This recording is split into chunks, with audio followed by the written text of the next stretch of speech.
Hi, welcome to Buffzone. I'm Kyle Ringo. This is Ryan Thorburn. We cover the University of Colorado for the Daily Camera newspaper. Ryan, the Buffs start the season on Saturday night in Hawaii. You're going to be there. I have a new son to tend to at home, and I'm only too happy to stay home and miss out on this trip. I will say it's the first Buffs football game I haven't covered since the start of the 2004 season. So it's going to be a little odd watching that one on my couch. But what are you expecting to see on Saturday night from the Buffs? Well, first, shout out to Banks Ringo for the free trip to Hawaii. Appreciate it, man. I think it's going to be a tough game. Hawaii's offense creates a lot of problems out there. They put 36 on USC. But CU is not going to get as distracted as a lot of teams do over there because they have a new staff. They have a lot to prove. They have the road losing streak to deal with. And they want to be 1-0 so bad. I mean, that's just kind of the vibe around here. John Embry's not going to let them go to the beach. They can go later on their honeymoon, he said. So I think they're going to be focused, and that will help. But it's a tough matchup, really, for a young secondary. And, I definitely think they'll be in the game, but it's going to be tough. Hey, we had an opportunity to talk to John Embry and some of the players today at the weekly press luncheon, and I was asking some of the players whether it's strange for them this year to not be preparing to face Colorado State, which they often are in the regular season opener, and it hasn't been weird for them because so much focus has been put on this Hawaii game and getting rid of the road losing streak and putting a brick back in that wall of big wins that they're trying to bring back into the program and stuff. And there's so much intensity that it has basically replaced the intensity that is always there in that rivalry with CSU every year. So it is going to be interesting for me to see how this team responds playing on the road under this staff versus how it played on the road under the former staff. The last example we have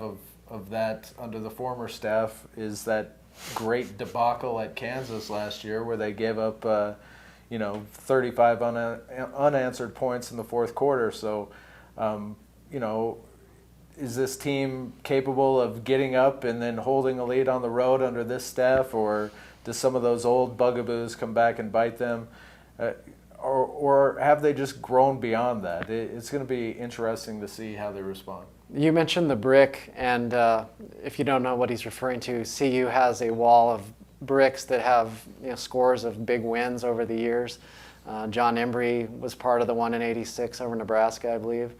And that's really a big deal for these guys. And I think that's what Brian Cabral helped kind of turn the tide back in the right direction last year by bringing a lot of these traditions back. And, Brian is obviously from Hawaii. This is a big deal for him. I think it's just really a big deal for CU. They want to have not only a presence in Hawaii with their recruiting, which they always have, but they really feel this is a key game, like kind of a conference opener, really. I mean, they really need to get this win to get some momentum going into the schedule.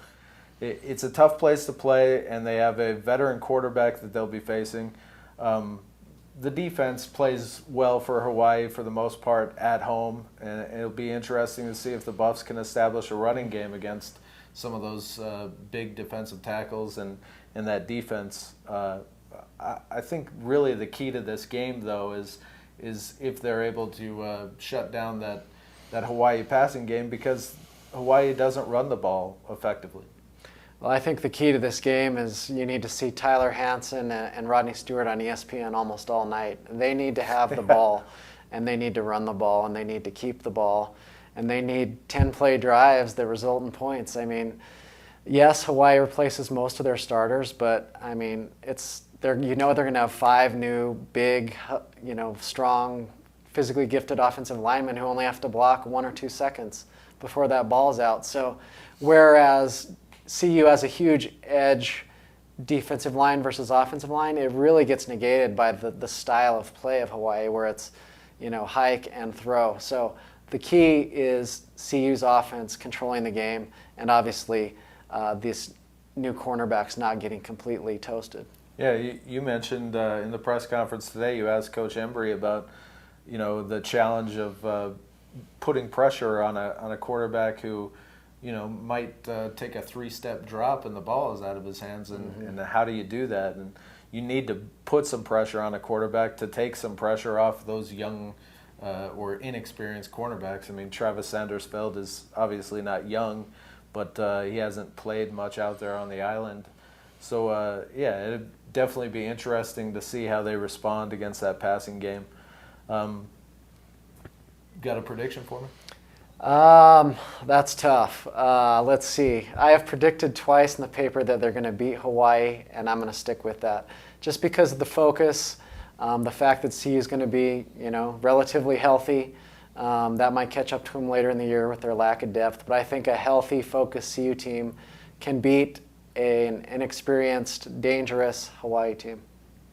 I would agree. I went through the entire season last year basically saying that I couldn't pick the Buffs to win a road game until I saw it actually happen, just because, once a program loses so much on the road and just gets that mentality going, you kind of have to see some evidence that they're able to overcome it. And I'm tempted to go that way again, but this is it's a clean slate, new staff, new kind of feeling about the program. And John Embry said he doesn't care what the score is this week as long as they score one more point than Hawaii. Doesn't care if it's 3-2. I'm not going to predict a score. It could be a high-scoring game like Hawaii was involved in with USC to open last season. It could be a low-scoring game. We'll find out Saturday night, but I'll pick the Buffs to get off the schneid and finally win one on the road and get on with it. I don't know why, but I just have a feeling that Rodney Stewart's going to be talked about this year, possibly nationally. So if Rodney goes crazy, I think they're in good shape. I think they can win. They dominated the second half last year. I think they put the game plan in the spring because it's a fairly obvious one, and they just got to execute it. All right. Well, we'll be back next week to talk about whether or not they were able to do that and look ahead to the Cal Bears and the 2001 Big 12 championship team coming back for a reunion in Folsom Field. All right. Aloha.